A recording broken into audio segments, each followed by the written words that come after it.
আসসালামু আলাইকুম। আপনারা প্রায় সময় আমার ভিডিওতে ইজিপশিয়ান দেবতা বা গড থোতের কথা শুনেছেন, যাকে দ্য গড অফ ম্যাজিকও বলা হয়। পাশাপাশি god of writing, wisdom, knowledge এবং চাঁদের দেবতা বলা হয়। এছাড়াও বলা হয় সে এই পৃথিবীতে প্রথমবারের জন্য রাইটিং বা লেখা আবিষ্কার করেছিল। তার আগে কেউই লিখতে জানত না। থোত একজন ওয়াইজ পারসন ছিল যে ভাষার আবিষ্কার করেছিল। সেইটানিজম, উইক্কা, উইচক্রাফটের মধ্যে তাকে বেশ সম্মানের সাথে দেখা হয়। ইজিপ্টের এই দেবতাকে গ্রিকের হার্মিস দেবতার সাথে তুলনা করা হয়, অথবা হয়তো গ্রিকে এই দেবতাকে পরবর্তীতে হার্মিস হিসেবে উপাসনা করা হয়েছে, কারণ থোতের উপাসনা, থোতের পূজা ৮,০০০ বছর ধরে চলে আসছে। কিছু কিছু ইসলামিক স্কলার মনে করেন যে থোত আর কেউ নয়, বরং ইসলামের নবী ইদ্রিস আলাইহিসসালাম, যাকে পরবর্তীতে হয়তো মানুষ জাহেলিয়াতের কারণে উপাসনা করতে শুরু করে দেবতা হিসেবে। ইদ্রিস শব্দের অর্থ হলো যে ব্যক্তি শেখে বা পড়ে। যদিও বা কোরআন ও হাদিসে ইদ্রিস আলাইহিসসালামের ব্যাপারে খুব বেশি তথ্য নেই। ইসরায়েলি রেওয়ায়েতে তার সম্পর্কে আমরা তথ্য জানতে পারি। যাকে আমরা ইসলাম ধর্মে ইদ্রিস বলি, ওনাকে বাইবেলের ভাষায় ইনখ বলা হয়েছে, যিনি হজরত আদম আলাইহিসসালামের পর দ্বিতীয় নবী ছিলেন। তিনি পৃথিবীতে প্রথম ব্যক্তি ছিলেন যাকে আল্লাহ তাআলা লিখতে শিখিয়েছিলেন। তিনি হজরত নূহ আলাইহিসসালামেরও অনেক আগের, হজরত নূহ আলাইহিসসালামের গ্রেট গ্রেট গ্রেট গ্র্যান্ডফাদার। বাইবেলে ইদ্রিস আলাইহিসসালামের ব্যাপারে এমন কিছু বলা হয়েছে যা আমরা ঈসা নবীর ক্ষেত্রে বিশ্বাস করি। সেটি হলো সৃষ্টিকর্তা ইদ্রিস আলাইহিসসালামকে সশরীরে পৃথিবী থেকে উঠিয়ে নিয়েছিলেন। আমরা এরকম ৩ জন নবীর কথা জানি যাদেরকে আল্লাহ তাআলা সশরীরে পৃথিবী থেকে উঠিয়ে নিয়েছেন হেভেনে: ইদ্রিস, ইলিয়াস এবং ঈসা আলাইহিমুসসালাম। তবে বিশ্বাস করা হয় ইদ্রিস আলাইহিসসালামকে আসমানে তুলে নেওয়ার পর ওনাকে মৃত্যু দেওয়া হয়।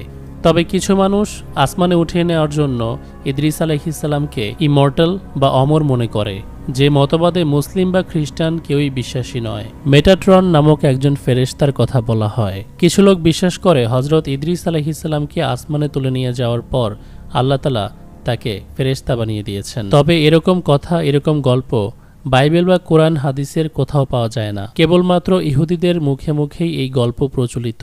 তবে থোত, হার্মিস এবং ইদ্রিস আলাইহিসসালামের মধ্যে এই একটি বিষয় মিল রয়েছে, তা হলো প্রথম লেখালেখি আবিষ্কার করা।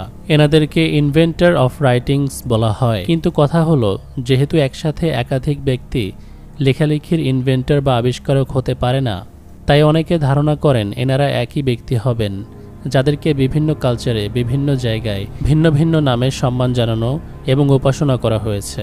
অনেক বড় বড় স্কলাররা বিশ্বাস করেন থোত খুব সম্ভবত ইদ্রিস আলাইহিসসালামই হবেন, যাকে মূর্খ জাহেল মানুষেরা খোদা বানিয়ে উপাসনা করেছে। মনে করে দেখুন, পৃথিবীতে প্লাবন কেন এসেছিল? হজরত নূহ আলাইহিসসালাম কিসের বিরুদ্ধে লড়াই করেছিলেন? মূর্তি পূজারী এবং মূর্তি পূজার বিরুদ্ধে, কারণ গণ্যমান্য ব্যক্তিদের মূর্তি বানিয়ে লোকেরা তখন উপাসনা করতে শুরু করেছিল। কোরআনে অবশ্য স্পেসিফিকলি 4 জনের কথা উল্লেখ করা আছে। তবে এমনটা হতেও পারে হজরত ইদ্রিস আলাইহিসসালামকেও ওরা উপাসনা করতে শুরু করেছিল, যার ফলে পরবর্তীতে হজরত নূহ আলাইহিসসালামকে এসে সবাইকে সতর্ক করতে হয়, দাওয়াত দিতে হয় দিনের পথে। গ্রিক মিথোলজি অনুযায়ী হার্মিসকে কেন্দ্র করে একটি ট্র্যাডিশন, একটি রিলিজিয়ন, একটি ধর্ম তৈরি হয়ে গিয়েছিল, যেটিকে হার্মিটিক্সম এরকম কিছু একটা বলা হয়। তাদের কালচার বা রিলিজিয়ন নিয়ে সার্চ করলে আপনি এরকম কিছু অদ্ভুত আর্ট দেখতে পাবেন। চন্দ্র, সূর্য, গ্রহ, উপগ্রহ এবং কনস্টেলেশনের বিভিন্ন আঁকিবুকি, যা সবটাই জ্যোতিষবিদ্যা এবং ম্যাজিকের সাথে সম্পৃক্ত। এখান থেকেই বর্তমান যুগের সেইটানিজমের সকল শিক্ষা এসেছে বা নেওয়া হয়েছে। বলা হয় থোত সেই দেবতা ছিলেন যিনি সর্বপ্রথম মানুষদেরকে এই জ্ঞান দিয়েছেন, অ্যাজ অ্যাবভ সো বিলো। আমাদের মহাবিশ্বে থাকা গ্রহ, উপগ্রহ এবং নক্ষত্রের মুভমেন্টের সাথে পৃথিবীতে থাকা মানুষের জীবনের সংযোগ রয়েছে। এই জ্ঞানের আদলে বাফোমেট নামক মূর্তিটি তৈরি। হেরমিটিসিজম ধর্মের যাজক যাকে বলা হয়, তার নাম হলো হেরমিস ট্রিসমেজিস্টাস।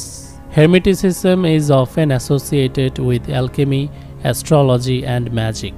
ব্যাফোমেট মূর্তির হাতেও অ্যালকেমি বিদ্যার প্রতিফলন দেখা যায়।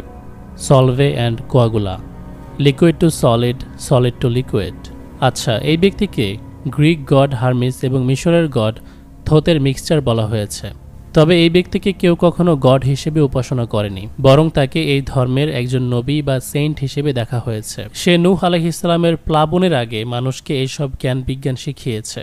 মানুষকে জ্যোতিষবিদ্যা, জাদুবিদ্যা, ম্যাটেরিয়ালিস্টিক দুনিয়ার জ্ঞান সম্পর্কে জানিয়েছে। মজার বিষয় হলো তার অনুসারীরাও এক সৃষ্টিকর্তায় বিশ্বাসী ছিল, যেমন কাব্বালা চর্চাকারীরাও করত। হার্মেটিসিজম বলা হয় এই ধর্মটির প্রফেট নিজেই একটি টেক্সট বুক লিখেছিলেন, যা এই ধর্মের লোকেরা অনুসরণ করে। এই ধর্মটি আজও পৃথিবীতে টিকে থাকা সত্ত্বেও সেই সময়কার, সেই প্রাচীনকালের 8-10 হাজার বছর আগের কোনো বই পাওয়া যায় না।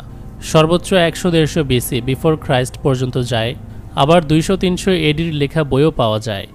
তাও বইগুলো কে লিখেছে কারোই জানা নেই। যেমন ঈসা নবীর ইনজিল লিখেছে কে, সেটাও কেউ জানে না। বইটিতে কন্টেন্ট হিসেবে যা কিছু রয়েছে তা হার্মেস তার অনুসারীদেরকে শিক্ষা দিত। এই টেক্সট বুক কেবল গ্রিক, ইজিপশিয়ান এবং অ্যারাবিক ভাষায় রয়েছে। আব্রাহামিক ধর্মের অনেকেই হার্মেসকে নবী হিসেবে ধারণা করেন, কিন্তু হার্মেসের শিক্ষা পৌত্তলিকতাকে প্রমোট করে। তাই কিছু খ্রিস্টানরা দাবি করেছে হার্মেস পৌত্তলিকদের নবী। কিন্তু অদ্ভুত ব্যাপার হলো কিছু ইহুদিরা বিশ্বাস করে হার্মেস স্বয়ং প্রফেট ইব্রাহিম আলাইহিসসালামকে শিক্ষা দিয়েছেন। কিন্তু আমরা মুসলিমরা যা পড়েছি ইব্রাহিম আলাইহিসসালাম সম্পর্কে, তখনকার মানুষরা যখন তারা নক্ষত্রের ক্ষমতা সম্পর্কে বলতো, তখন ইব্রাহিম আলাইহিসসালাম তার বিরোধিতা করতেন। আমরা মনে করি খুব সম্ভবত ইদ্রিস আলাইহিসসালামের আনা বাণীকে বিকৃত করা হয়েছে। শয়তান ওনার নাম দিয়ে মানুষকে অপবিদ্যা শিখিয়েছে, জাদুবিদ্যা শিখিয়েছে। বিভিন্ন মিথোলজি, বিভিন্ন কালচারে ওনাকে বিভিন্ন নামে তাই মানুষ উপাসনা করেছে।